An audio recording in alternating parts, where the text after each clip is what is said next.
بسم اللہ الرحمن الرحیم۔ ناظرین، آپ کا میزبان ایم عالم آپ کی خدمت میں ایک بار پھر حاضر ہے۔ اس پروگرام میں آپ گفتگو سن رہے تھے پچھلے پروگرام میں اسپین میں مسلمانوں کی آمد، عروج اور زوال۔ اس موضوع پر ہمارے ساتھ گفتگو میں شامل تھے ہمارے معزز مہمان جناب فرید ملک، اور ہمارا جو پچھلا پروگرام تھا اس میں ہماری بات ختم ہوئی تھی جہاں وہیں سے پھر یہ سلسلہ جوڑا جاتا ہے۔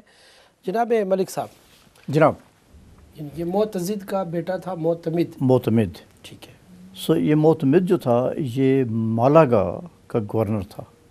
اچھا، مالاگا یہ علاقہ ہے، یہ یہاں پر وہ گورنر تھا مالاگا کا، ٹھیک ہے، جس میں کاؤنٹ جولین کی فیملی پہ آفات آئی تھیں۔ ٹھیک ہے۔ تو یہاں پر اس نے کچھ عربوں سے، کچھ وہاں کے کچھ لوگوں سے، المیریا سے، اور جس میں دوسرے علاقے بھی شامل تھے، ان کے حملوں میں اس کو شکست ہوئی، اور اس میں کچھ کرسچن سٹیٹس بھی تھیں جنہوں نے حملہ کیا، اور اس میں لیون کی سٹیٹ بھی تھی جو انہوں نے کافی اس عرصے سے ادھر سے آ کے اور قادیس سے ہوتے ہوئے وہ وہاں آئے، اور انہوں نے مالگا کے رستے میں، تو بہرحال یہ ہے کہ اس میں اس کو کافی ڈیفیٹ ہوئی۔ ٹھیک ہے۔ تو ڈیفیٹ کے بعد اس کا باپ جو تھا وہ اس سے کافی ناراض ہوا، اس نے کہا کہ یہ کبھی بھی میرے سامنے نہ آئے ورنہ میں اس کو خود قتل کر دوں گا، معتزد۔ اچھا، لیکن بعد میں وہ آپس میں راضی ہو گئے، کیونکہ آفٹر آل وہ اس کا بیٹا تھا۔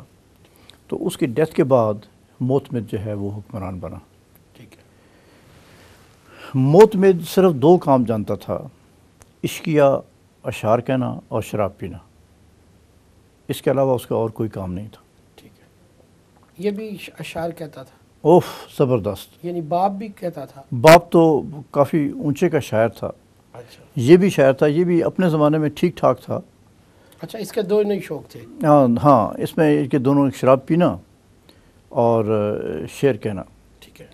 اور اس میں اس کا ایک شاعر تھا جس کو ہم یہ کہہ سکتے ہیں کہ وہ کچھ لوگ نہیں ہوتے کہ بھائی جب لوگ بیٹھے ہوئے ہیں کھانا کھا رہے ہیں تو وہ آ کے نیمبو نچوڑیں گے اور ساتھ ہی بیٹھ جائیں گے۔ میں نے کہا اچھا بھی آپ بھی کھائیں، اچھا آپ بھی کھائیں۔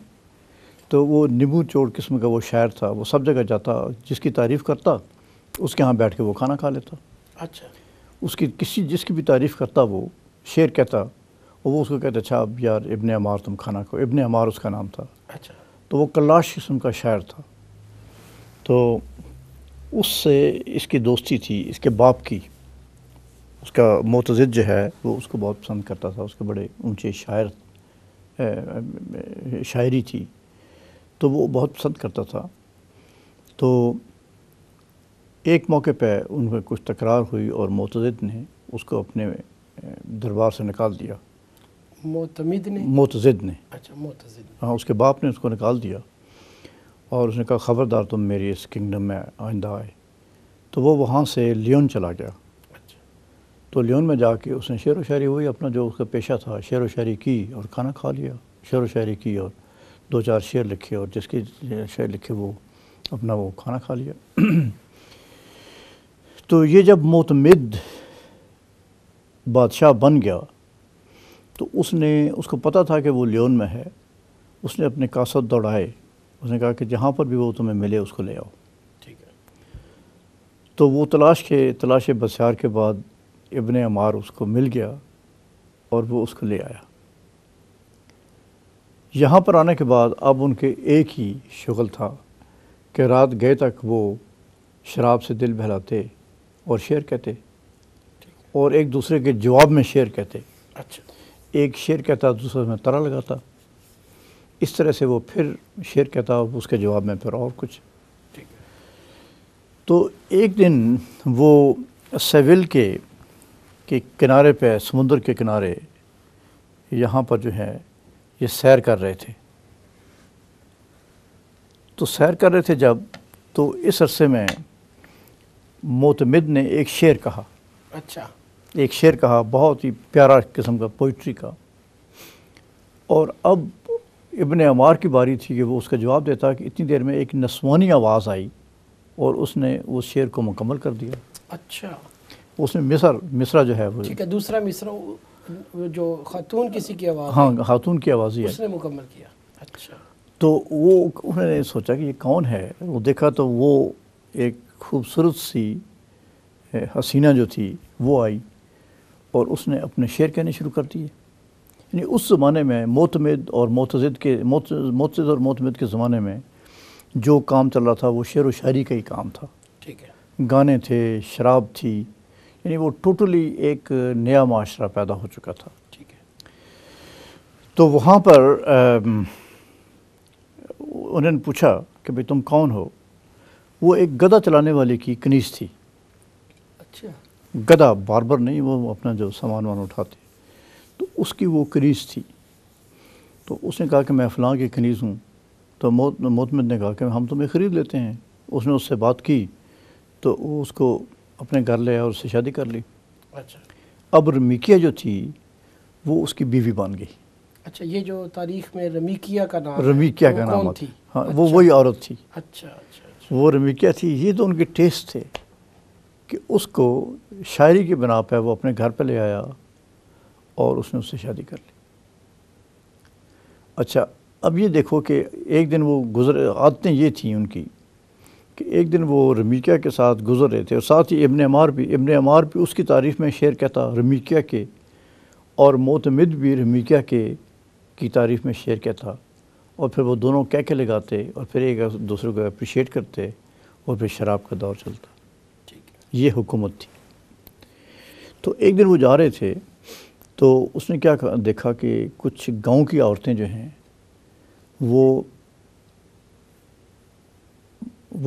مطلب جیسے گارا نہیں ہوتا، گارا گوندتی ہیں عورتیں دیہاتوں میں، تو وہ مٹی میں اپنے پاؤں کے ساتھ اس گارے کو گوند رہی تھی. آپ نے اکثر دیکھا ہوگا، ہم دیہاتوں میں ہوتا ہے. تو انہوں نے اپنے جو ہے نا وہ پنڈلیوں تک اپنی شلواریں یا جو بھی تھا ان کے وہ کی ہوئی تھیں اور وہ گانے گا رہی تھیں. تو وہ سین اس کو اتنا پسند آیا، وہ سارا اپنے گارا گوند رہی تھیں اور گانے گا رہی تھیں.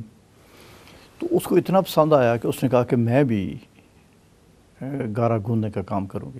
اس نے معتمد سے کہا، اس نے کہا یہ کوئی بات نہیں ہے، ہم واپس چل کے کرتے ہیں. اس نے اسٹیٹ کے، ریاست کے خرچ پہ مشک کافور، عطریات اور دنیا بھر کی جو چیزیں تھیں خوشبویات وہ منگوائیں، اور ساتھ میں وہ کچھ خاک بھی اس نے منگائی. اور اس طرح سے اس نے یہ تاثر دیا کہ یہ گارا ہے. اب رمیکیا نے اس میں اپنا پاؤں رکھا اور ساتھ ہی اس کی سہیلیاں، اور انہوں نے اس کو گارا بنا کے اس میں گانے گانے شروع کر دیے، اپنے شعر و شاعری کی. ٹھیک ہے. تو اس پہ اس کا بے انتہائی خرچہ آیا تھا، لیکن ان کے لیے کیا تھا؟ ٹھیک ہے. عوام کا پیسہ تھا. ٹھیک ہے. اور وہ گارا جو ہے وہ گوند رہی تھیں اور اس طرح سے کی عیاشیوں میں وہ پڑے ہوئے تھے. ایک موقع پہ ابن عمار نے اپنے معتمد نے اس میں کوئی اس کی ہجو لکھی. اچھا. برائی لکھی. تو اس کا جواب جو ہے یہ اس وقت مالاگا میں تھا ابن عمار. تو یہ وہاں پر تھا. اس نے اس کا جواب دیا، وہ بھی ہجو میں. اس میں یہ تھا کہ تم کیا تھے؟ تم ایک فٹ پاتھ پہ پڑے ہوئے لوگوں کی تعریف کرنے والے شاعر تھے. کھانا کھا لیا اور میں نے تمہیں گورنر بنا دیا ہے اس علاقے کا. تم ہو کیا؟ تم کیا سمجھتے اپنے آپ کو؟ تو اس نے اس کا جواب لکھا کہ تم کیا ہو؟ مجھے بھی اس کی اوقات پتہ ہے، اور تمہاری بیوی کیا ہے. تو یہ لکھنا تھا کہ معتمد نے اس کو سزا کے طور پہ اپنے وہ ریاست سے نکال دیا، اور اس کے بعد کہا کہ خبردار تم اس علاقے میں داخل نہیں ہو سکتے، اور اس سے سارے گورنری وغیرہ سب کچھ چھین لی. تو یہ آگے چل کے پھر ایک سٹیج پہ جا کے انہوں نے آپس میں ان کا پھر تعلقات ہو گئے. اس نے پھر اس کو واپس بلایا، پھر وہی آپ شعر و شاعری کرتے ہوئے. تو وہاں پر انارکی سے اس طرح سے پھیل رہی تھی کہ حکومت کا کوئی نظام نہیں تھا. ٹھیک ہے، اس کی دیکھا دیکھی عام لوگ بھی شعر و شاعری میں پڑے ہوئے تھے، ٹھیک ہے، ہر محلے میں شعر و شاعری ہو رہی تھی، گانے ہو رہے تھے، جیسے حکمران ہوں گے رعایا بھی رائے بھی اسی ویسی ہو طرز جاتی، پہ چلی، اسی طرح پہ چل ٹھیک ہے، جاتی۔ تو اب یہ ریاستیں جو ہیں کرسچن ریاستیں، جی، لیون اور یہ ساری ریاستیں جو ہیں ٹھیک ہے، کاسٹلا اور لیون اور کاسٹل، یہ آپس میں مل کے انہوں نے اتحاد قائم کیا اور انہوں نے سیول پہ حملہ کر دیا، اچھا، سویلا پہ۔ تو یہ حملہ ایک ایسا تھا کہ اس میں اس کی کافی طاقت جو ہے وہ ختم ہو گئی، اور اب مسلمانوں کے وفد جو ہیں انہوں نے یہ محسوس کیا کہ اب یہاں مسلمان سلطنت جو ہے وہ ختم ہو جائے گی۔ تو انہوں نے وفد کی صورت میں ظاہر ہے سارے یہ سب لوگ جو ہیں یہ مراکو سے جاتے تھے، سارے مسلمانوں کے جو بڑے بڑے لوگ تھے وہ مراکو سے گئے ہیں، تو انہوں نے وفد بھیجا اور وہاں کے بادشاہ سے درخواست کی کہ آپ ہمارے پاس آئیں اور ہماری مدد کریں، کیونکہ اس وقت جو عیسائی ریاستیں ہیں وہ ہم پہ حملہ آور ہو رہی ہیں اور ہمارے پاس کوئی طاقت نہیں کہ ہم ان کو جواب دے سکیں۔ ٹھیک ہے، تو اس وقت کے جو بادشاہ تھے وہ یوسف بن تاشفین تھے۔ ٹھیک ہے، اور یہ جو کہا جاتا ہے کہ اس وقت مصر اور جو ترکی ہے یہ بڑی سپر پاور طاقتیں ہوا کرتی تھی، ان کو خط لکھے کہ ہماری مدد کے لیے آئیں، لیکن انہوں نے ایسی کوئی مدد نہیں کی۔ اصل میں وہ اس قابل نہیں تھے، کیونکہ اس وقت یہ جس زمانے کا ذکر ہے اس وقت اگرچہ سلطنت عثمانیہ تھی لیکن وہ اس پوزیشن میں نہیں تھے کہ وہ ان کی مدد کر سکتے، اور طاقت کے لحاظ سے جب بھی ایسے حالات پیدا ہوئے ہیں انہوں نے ہمیشہ مراکو سے ہی ہیلپ مانگی ہے اور مراکو ہی ان کی مدد کے لیے گیا ہے۔ ٹھیک ہے، کیونکہ مراکو کے لوگ اور جو مسلمان وہاں پر آباد ہو گئے تھے ان کے آپس میں رشتہ داریاں بھی ہو گئی تھیں، خون کا رشتہ تھا، ٹھیک ہے، اس لیے وہ فوری طور پہ مراکو ہی پہنچتا تھا اور وقت پہ پہنچ بھی سکتا تھا ٹھیک ہے۔ کیونکہ وہ نزدیک ترین تھے۔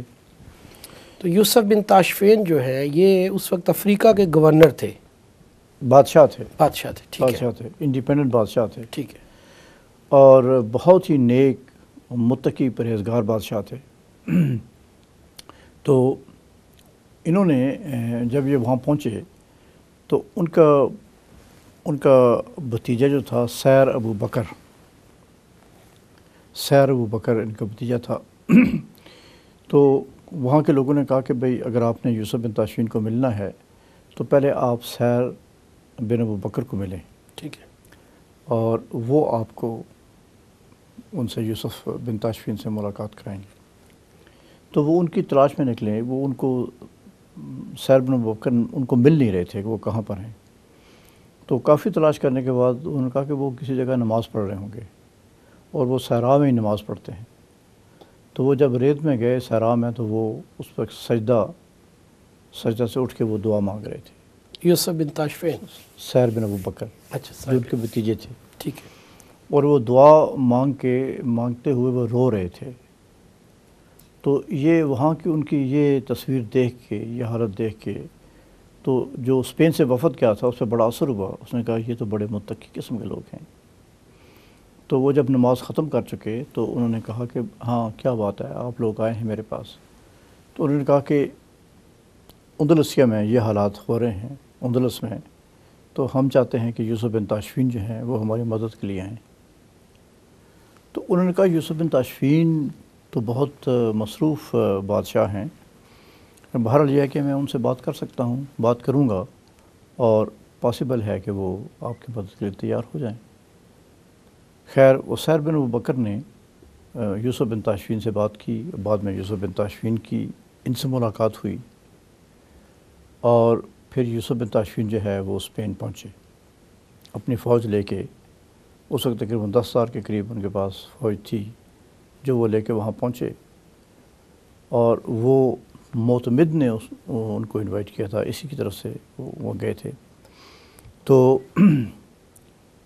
وہاں پر جب یہ پہنچے تو یوسف بن تاشفین نے اپنا خیمہ جو ہے وہ شہر سے باہر لگایا، اچھا، اور انہوں نے کافی اصرار کیا کہ آپ محل میں ٹھہرے ہیں. اس نے کہا نہیں، میں اپنے خیمے میں ٹھہروں گا. وہ باہر خیمے میں ٹھہرے تو رات کو انہوں نے ان کو انوائٹ کیا کھانے پر. اور اس شہر کے جو بڑے اونچے اونچے شعراء تھے اور جو بڑے بڑے انتظامیہ کے لوگ تھے، حکمران تھے، وہ سارے وہاں پر انوائٹڈ تھے. تو وہاں پر شعر و شاعری شروع ہوئی. ٹھیک ہے. تو چند لمحوں کے بعد یوسف بن تاشفین جو ہیں وہ بڑے مضطرب سے نظر آئے. وہ کہتے ہیں یہ کیا ہے، یہ آپ لوگ کیا کر رہے ہیں؟ انہوں نے کہا یہ شعر و شاعری ہوتی ہے، آپ کو شاید پتہ نہیں. اچھا، یہاں پر اس طرح کی محافل سجتی ہے. یہ محفلیں سجتی ہیں اور شعر و شاعری. کہ آپ کو بھی شعر آتا ہے؟ کوئی آپ بھی اپنا شعر سنائیں. اس نے کہا میں شعر نہیں کہتا، میرے پاس صرف تلوار ہے اور وہ تلوار ہی میں چلاتا ہوں، مجھے شعر و شاعری کا کوئی شوق نہیں ہے.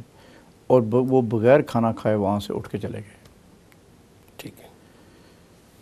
تو معتمد کو بڑا شاک گزرا کہ بھئی یہ کیا ہے.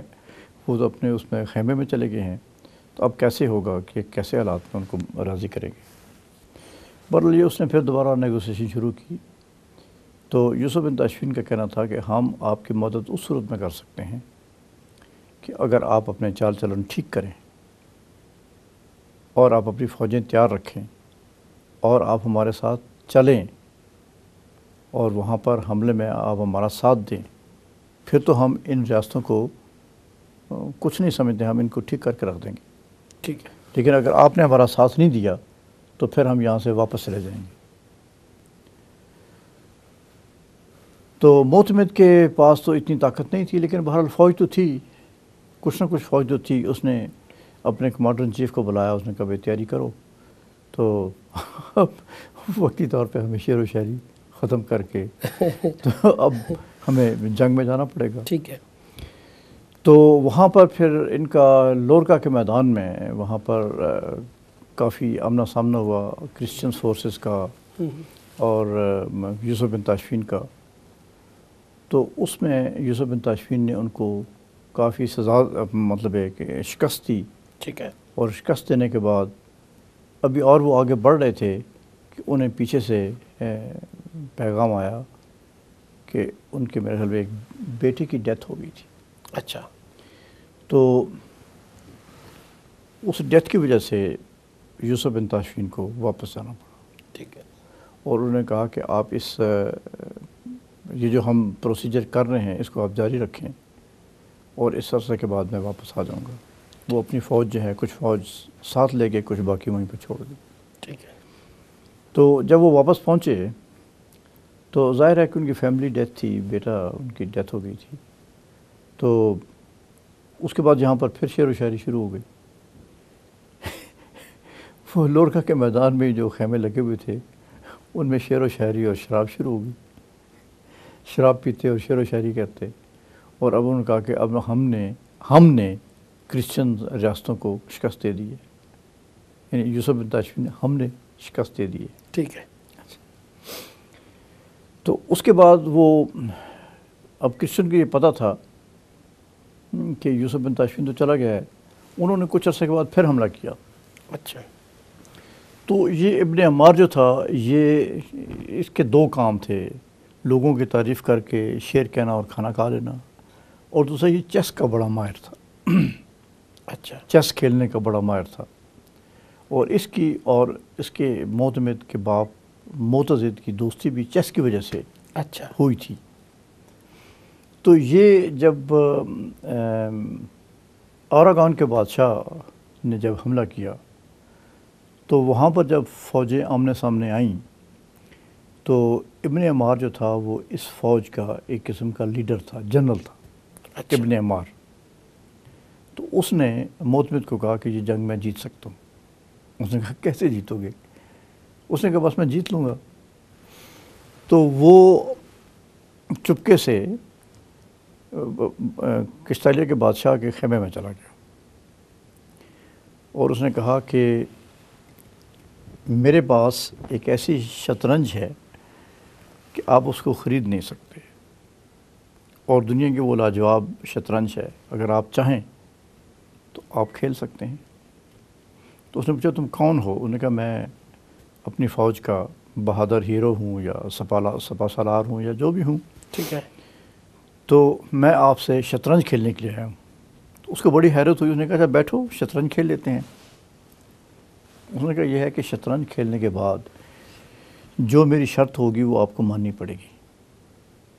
تو بادشاہ نے کہا ہم مانیں گے۔ انہوں نے کہا آپ پہلے فیصلہ کر لیں کہ اگر میں جیت گیا تو آپ کو میری بات ماننی پڑے گی، لیکن یہ ہے کہ پہلے ہم شطرنج کھیلیں گے۔ وہ جب کھیل شروع ہوئی تو اس کو وہ شطرنج بہت پسند آئی، تو اس کی کئی مطلب ہے کہ وہ دور ہوتے ہیں، اس نے دوبارہ بازی پھر دوبارہ لگانی شروع کی۔ اچھا، تو اس بادشاہ نے کہا، عیسائی بادشاہ نے کہا کہ یہ شطرنج میں لینا چاہتا ہوں، کیا مجھے دو گے؟ تو ابن عمار نے کہا کہ بادشاہ جو ہیں وہ شطرنج جو ہے وہ مانگا نہیں کرتے، جیتا کرتے ہیں، یا وہ جیتا کرتے ہیں ٹھیک ہے، اور یا اس کی قیمت ادا کرتے ہیں۔ ٹھیک ہے، تو اب آپ کو کون سی چیز پسند ہے؟ ٹھیک یا ہے، تو آپ طاقت سے مجھ سے یہ لے لیں ٹھیک ہے، تو تاریخ میں آئے گا کہ آپ نے طاقت سے مجھ سے لی ہے، اور یا پھر آپ میری شرط مانیں۔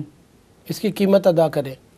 ہاں، قیمت یہ ہے، شرط یہ ہے کہ ہم دوبارہ جو ہے بازی کھیلتے ہیں، اگر میں جیتا تو آپ کو میری شرط ماننی پڑے گی۔ ٹھیک ہے، اس نے کہا ہاں ٹھیک ہے۔ اس نے کہا پھر سوچ لیں، اب یہ دوسری بازی چلنے لگی ہے اور یہ شطرنج آپ کی ہو جائے گی اگر آپ جیت گئے، لیکن اس کے ساتھ ساتھ آپ کو میری ایک شرط بھی ماننی پڑے گی۔ ٹھیک ہے، انہوں نے کہا ٹھیک ہے میں مانوں گا۔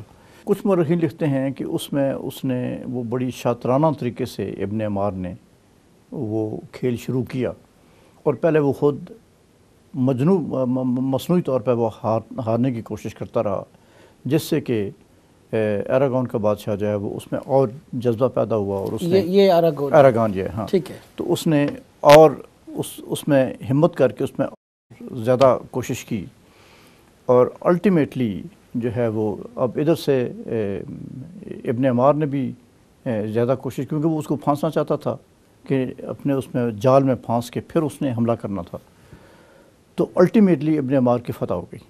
ٹھیک ہے، شطرنج پہ وہ جیت گیا۔ وہ جیت گیا۔